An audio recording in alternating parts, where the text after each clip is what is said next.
وعباد الرحمن الذين يمشون على الأرض هونا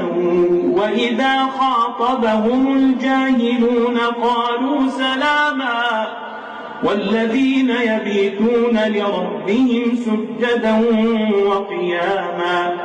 والذين يقولون ربنا اصرف عنا عذاب جهنم إن عذابها كان غراما إنها ساءت مستقرا ومقاما والذين إذا أنفقوا لم يسرفوا ولم يقتروا وكان بين ذلك قواما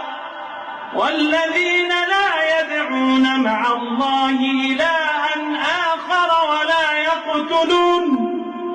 ولا يقتلون النفس التي حرم الله إلا بالحق ولا يزنون ومن يفعل ذلك يلقى أثاما يضاعف له العذاب يوم القيامة ويخلد فيه مهانا إلا من تاب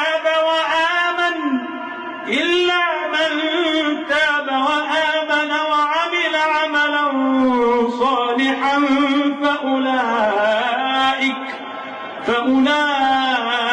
يبدل الله سيئاتهم حسنات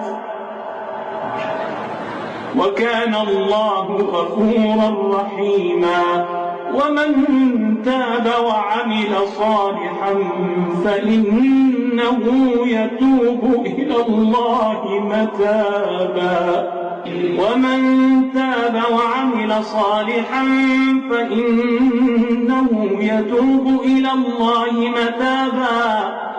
والذين لا يشهدون الزور